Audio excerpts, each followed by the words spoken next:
AITA for ruining Thanksgiving dinner by causing drama because I humiliated my sister?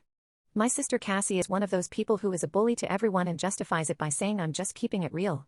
She clearly knows it's wrong, by the way, because she only does it to family when nobody who could affect her school/professional reputation is watching.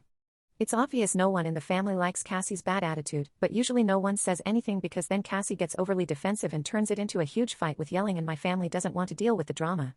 My family actually celebrated Thanksgiving last week at my grandparents' house since we're all going to be in different places on the actual day.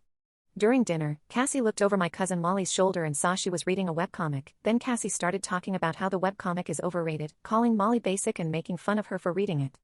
I was especially irritated because I really like hanging out with Molly, but she and her parents are rarely willing to visit in person because Cassie's always causing issues like this. I told Cassie that Molly's allowed to like what she likes and there's no reason to be rude when Molly wasn't bothering anyone. Cassie made an excuse like, well, I'm just being honest, and I told her that she doesn't have the excuse of just being honest because nobody asked for her opinion in the first place.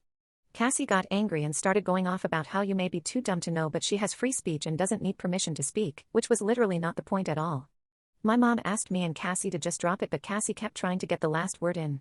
I got fed up and snapped at Cassie. I told her she bullies everyone and no one says anything because they don't want to put up with the drama, but I'm sick and tired of her being a jerk to everyone, which was all something I've wanted to tell Cassie for a long time. Cue the yelling and waterworks from Cassie. She went on about how no one ever lets me talk. No one listens to her opinion, blah blah blah. She tried using guilt to get people on her side and the whole night was tense after. When we got home later, my mom told me that I humiliated Cassie and that I am in the wrong. She said she knows Cassie is frustrating, but I know that's just how my sister is and I'm supposed to ignore her. And I gave everyone a headache by provoking her and causing the drama of her crying and yelling at Thanksgiving. It's been a week and Cassie is still in a bad mood. I thought what I did was justified, but it seems like Molly is the only person in my family who thinks I did the right thing. I realize it wasn't the most civil route, but I still feel Cassie brought it on by being a bully in the first place.